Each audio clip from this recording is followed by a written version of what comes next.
Kdo si pamatuje začátky českého YouTube, tomu jedno jméno nemohlo uniknout. Hogi. Byl to jeden z absolutních pionýrů, jedna z největších hvězd. Vybudoval si obrovskou fanouškovskou základnu, jeho videa měla miliony zhlédnutí a pak, když byl na samém vrcholu, tak se prostě vypařil. Co se s ním stalo? No přesně na tuhle záhadu se dneska podíváme. Aby bylo jasné, o jak velký fenomén šlo, stačí se podívat na jedno jediné číslo. 782 000. Přesně tolik lidí odebíralo jeho kanál v době největší slávy. To je, představte si, víc než 3/4 milionu fanoušků. Díky tomu patřil k naprosté špičce tehdejší české scény. A pozor, nebylo to jen o počtu odběratelů, kteří by nic nedělali. Jeho nejpopulárnější videa, jako třeba legendární Snapchat s fanoušky nebo série Geometry Dash, totálně bořila internety a sbírala miliony a miliony zhlédnutí. Měl zkrátka obrovský dosah a právě proto jeho náhlý konec tolik lidí naprosto šokoval. Jenže pak, z ničeho nic, uprostřed toho všeho úspěchu, přišlo ticho.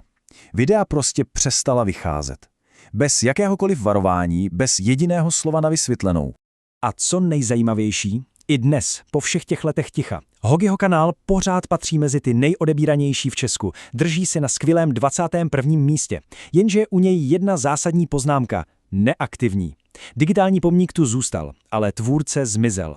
Dokonce víme i naprosto přesné datum, kdy kanál utichl.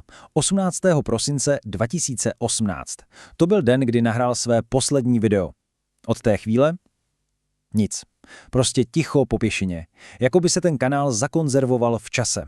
Všechno tohle nás samozřejmě vede k jediné a naprosto zásadní otázce. Co se tedy vlastně stalo? Proč by kdokoliv na vrcholu slávy jen tak zahodil takhle rozjetou kariéru? A odpověď, ta se začíná rýsovat, když si uvědomíme, že muž, který stál za Hogim, vlastně žil takový dvojí život. Je to celé příběh dvou naprosto odlišných identit. Takže na jedné straně tu máme Hogiho, youtubera, baviče, toho kluka se symbolem divokého prásete. A na té druhé straně stojí Petr Lexa, zpěvák a frontman neuvěřitelně úspěšné kapely Slza.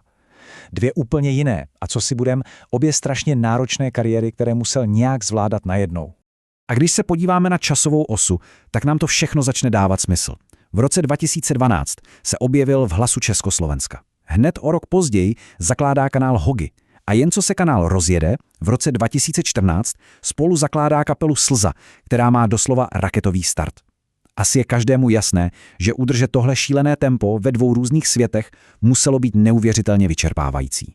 Dobře, pozbírali jsme všechny stopy a teď konečně přichází ta odpověď, kterou nakonec dal sám Petr Lexa. V jednom podcastu totiž padla naprosto klíčová věta, která to celé rozsekla. Petr Lexa tam řekl úplně na rovinu. S Hogiem jsem seknul kvůli publiku. Tohle je to jádro celé záhady. No jo, ale co to vlastně znamená kvůli publiku? Nebylo to o tom, že by neměl úspěch, to vůbec ne. Šlo o ten obrovský tlak, který byl spojený s udržováním té postavy, té persony, kterou vytvořil. Cítil, že musí naplňovat nějaká očekávání, která se už ale vůbec neshodovala s tím, kým se stával on sám. A tak se prostě rozhodl, že veškerou svoji energii napře do hudby a do kapely Slza. Takže kapitola Hogi se sice zavřela, ale jeho příběh, ten tím rozhodně nekončí. Zanechal totiž po sobě něco, co přetrvává dodnes. A tohle je fakt důležité si uvědomit. Konec Hogiho neznamenal konec kariéry. Právě naopak. Byla to vlastně taková výhybka na úplně jinou, ale neuvěřitelně úspěšnou trať. A tenhle úspěch se nedal přehlédnout. Jen se podívejte na ty prodeje. Debutové album Slzy, Katarze, získalo hned trojnásobnou platinovou desku. Další album Holomráz bylo taky platinové. Tahle čísla mluví sama za sebe a jenom potvrzují, že to rozhodnutí soustředit se na hudbu bylo prostě to správné. Hogiho odkaz ale žije dál, i když trochu jinak, než by se čekalo. Fenomén, kterého byl součástí, se totiž stal předmětem akademického bádání, jak dokazuje třeba tahle bakalářská práce z Karlovy univerzity.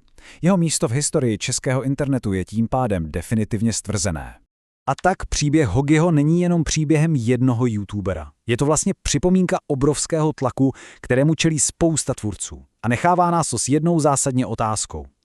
Kolik dalších lidí dneska stojí před stejnou volbou mezi svojí online postavou a tím, co je doopravdy baví? Tohle dilema je v dnešní době možná aktuálnější než kdykoliv předtím.